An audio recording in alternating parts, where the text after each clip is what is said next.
गीता अध्ययन के सेशन में आप सभी का स्वागत, जहां हम सूद सर के साथ भगवत गीता के 12वें अध्याय को जानने का प्रयास कर रहे हैं।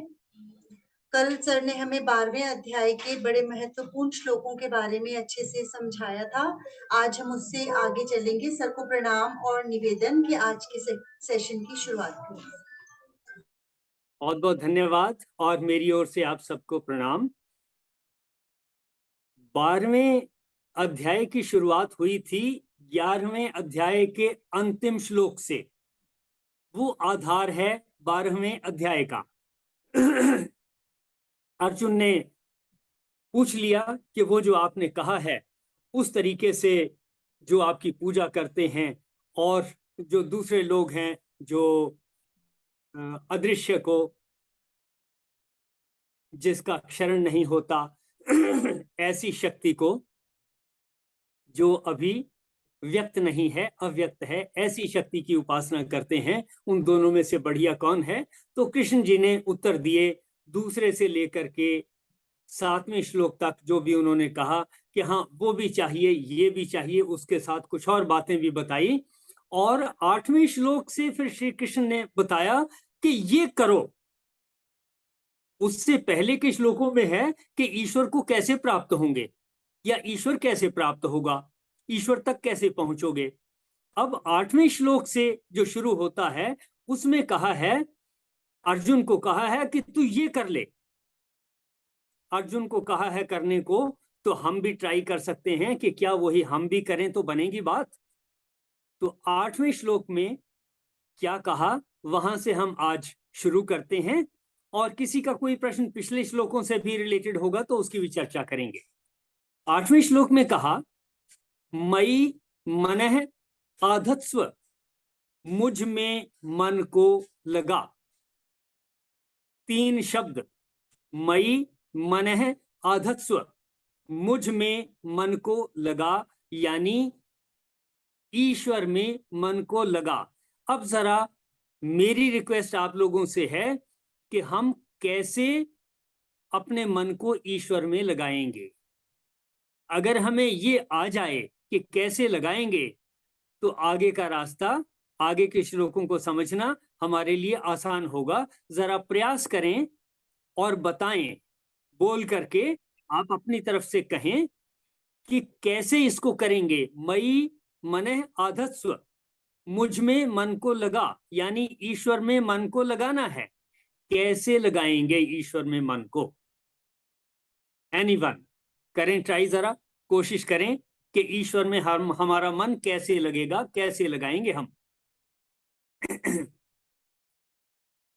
और अगर नहीं पता तब ये भी कहें कि भाई ये तो अभी तक समझ नहीं आया है, ये बात नहीं बनी, अभी आप ही बता दो, फिर मैं बात करूंगा।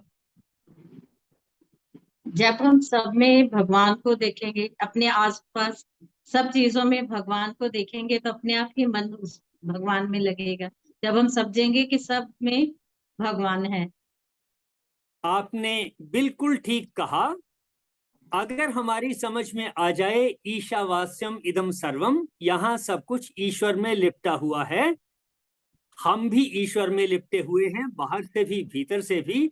तो बाहर जो भी कुछ है, अच्छा हो या बुरा हो, प्रशंसा करने वाले हों या निंदा करने वाले हों, आलोचना करने वाले हों, मीठा हो या कड़वा हो, सुंदर हो या सुंदर ना हो, खुशबू अच्छी हो या बदबू हो, जब हम ये समझ लेंगे कि ये जिसमें हम लिपटे हुए हैं ये सब ईश्वर का ही अंश है, तब मयि मनः आधत्स्व, तब उस ईश्वर में मन कैसे लगेगा। तो पहली बात तो ये हो गई, समझ में आना चाहिए कि चारों तरफ जो भी कुछ है, चाहे हवा है, पानी है, सूर्य है, पेड़ पौधे हैं, वातावरण है, कुछ भी है, ये सब ईश्वर के ही अंश हैं। अब इनमें मन को लगाना है। ये तो पता लग गया कि ईश्वर क्या है। मन इनमें कैसे लगे, जरा प्रयास करें।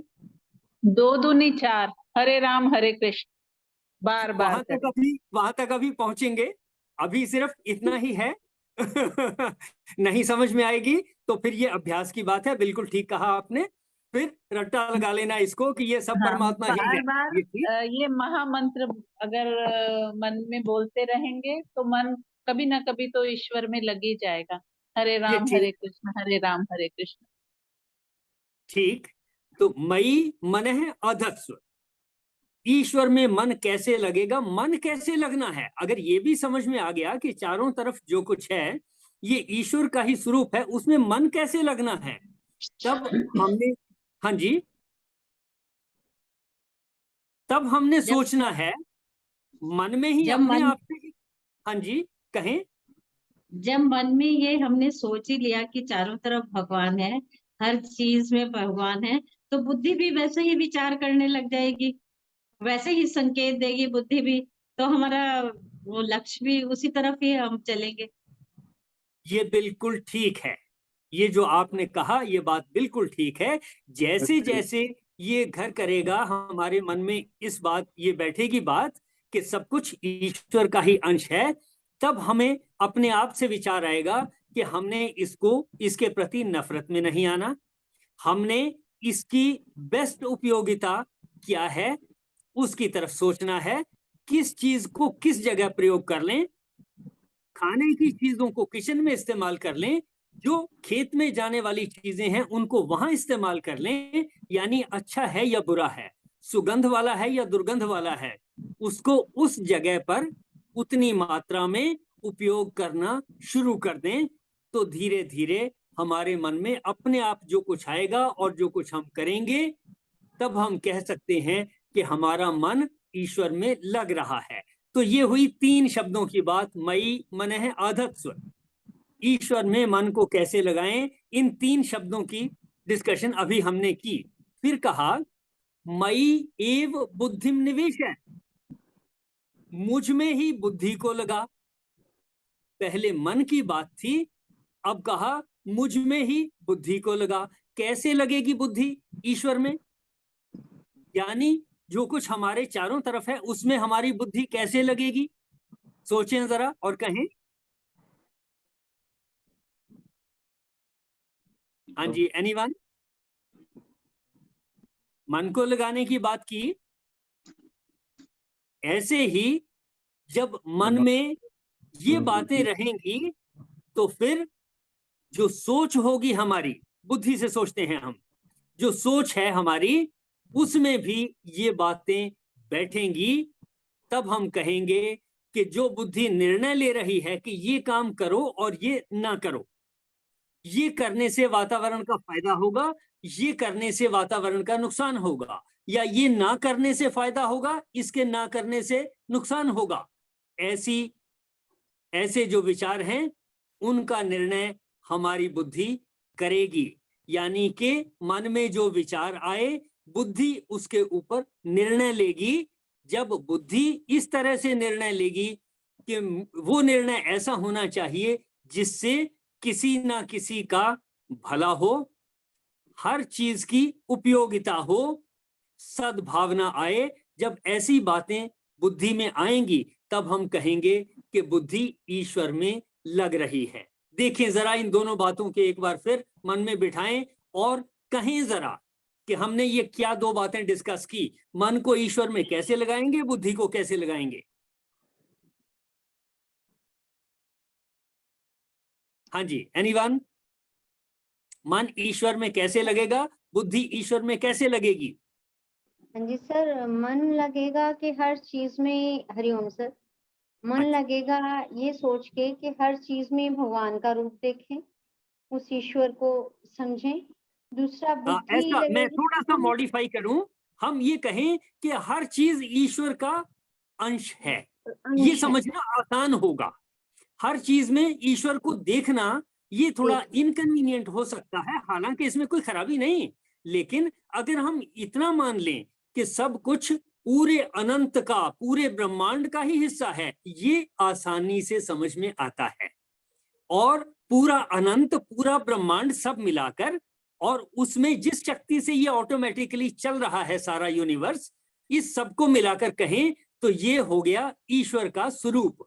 हम सब हो गए उसके अंश। तो जो बात आप कह रही थी उसमें मैंने थोड़ा सा संशोधन किया कि हम इस तरह से सोचना शुरू करें कि हम सब और जो भी कुछ हमारे चारों तरफ है, अंदर या बाहर, ये उस अनंत का एक छोटा सा अंश है, उसी का भाग है हम लोग। ऐसा सोचना थोड़ा सा आसान है। चलें अपनी बात को पूरा करें आप। हाँ जी।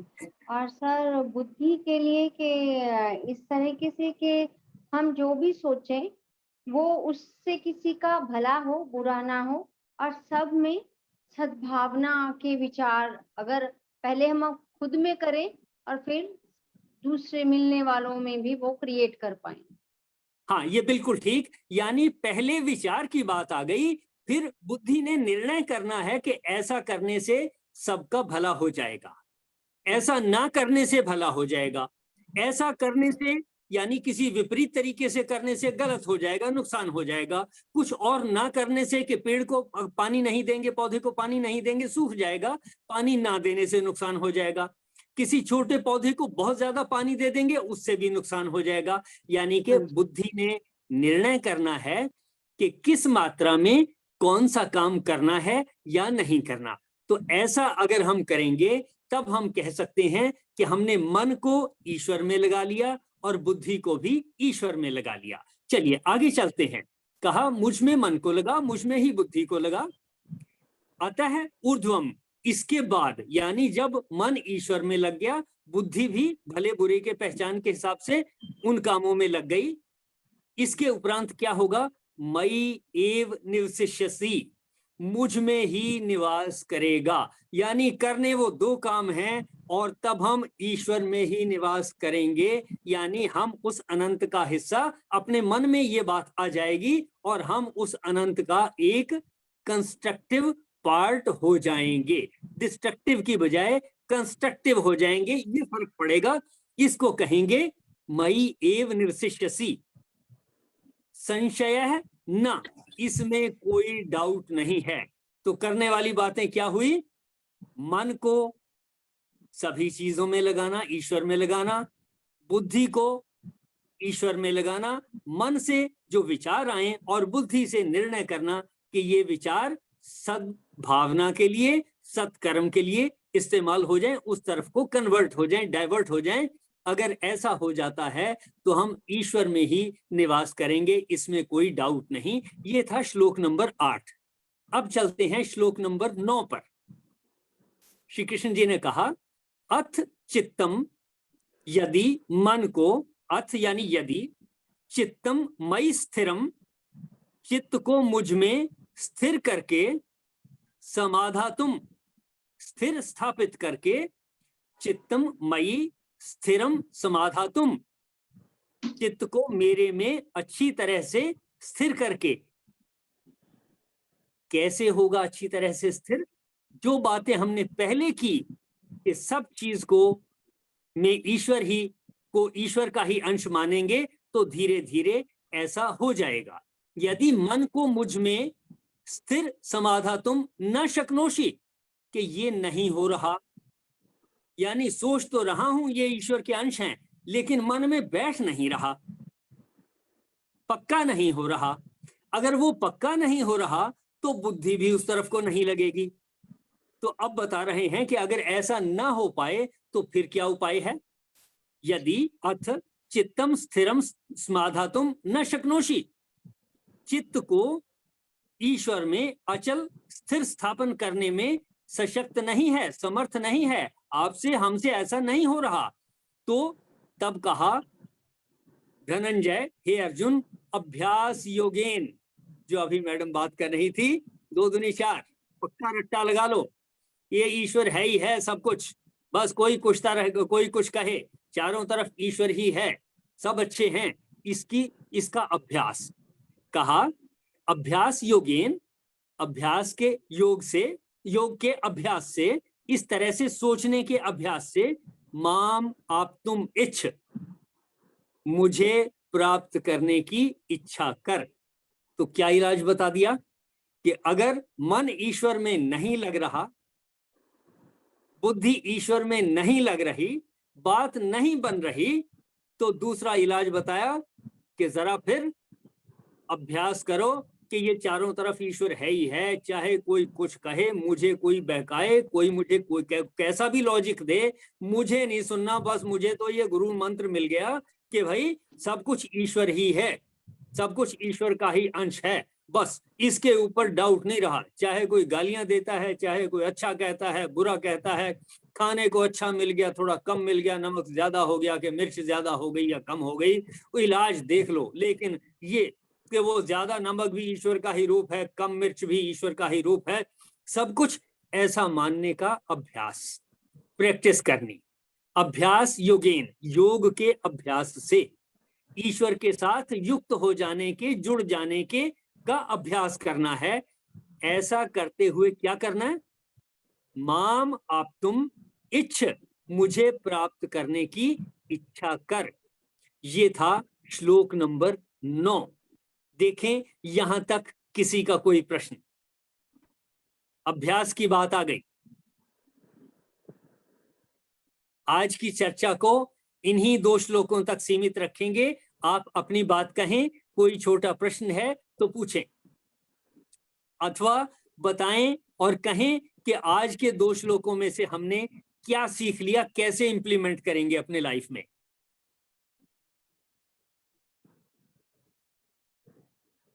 एनीवन?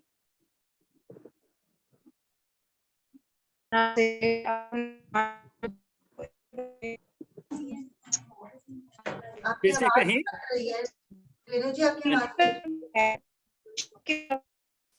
रेणु जी आपकी आवाज नहीं आ रही।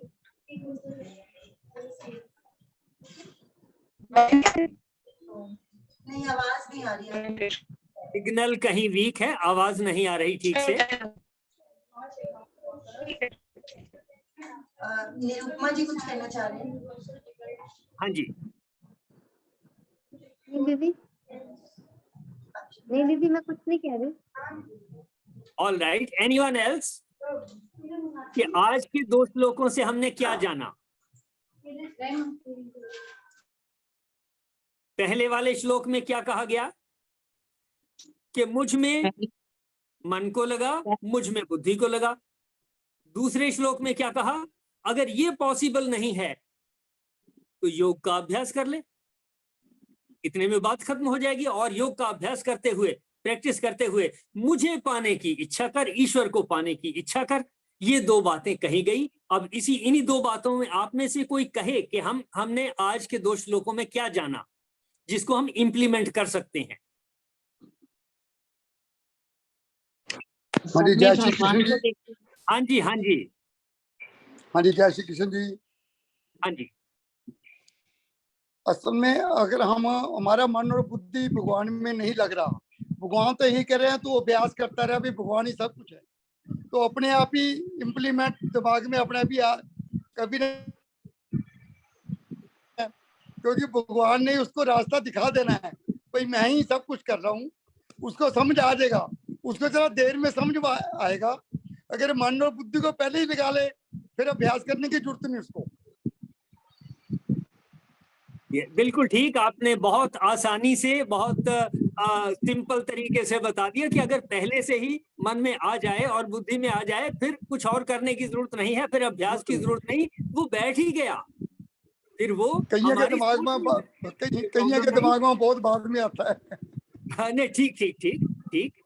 और अगर वो ना हो पाए, तब कहा कि तब प्रैक्टिस कर लो कि ठीक है, पहाड़े याद कर लो, बात खत्म हो गई। फिर उस वक्त अगर दुकानदारी करनी है कि 12 सत्ता 84, बस सीधा उसको इस्तेमाल करना कि जी इतने पैसे हुए, इतने रुपए हुए, जो कुछ है इस्तेमाल करना आ जाएगा, तो व्यवहार ठीक होना शुरू हो जाएगा। किसके अभ्यास से? योग के अभ्यास से। किस चीज का योग? ईश्वर के साथ जुड़ने का योग। कैसे जुड़ना? ये समझते हुए, मन में बिठाते हुए कि जो कुछ है ईश्वर का ही अंश है। तो इस तरह से हम प्रयास करें दैनिक जीवन में। अगर ऐसा हम जारी रखेंगे तो डेफिनेटली मेरा मानना है कि धीरे धीरे धीरे धीरे करते हुए हमें ईश्वर के साथ हमारे संबंध पक्के होते चले जाएंगे। इसके साथ आज की बात को समाप्त करता हूं। बहुत बहुत धन्यवाद और मेरी ओर से आप सबको प्रणाम। सभी की ओर से सूद सर का बहुत बहुत धन्यवाद। कल मिलते हैं अगले श्लोक की चर्चा के साथ। Thank you so much everyone.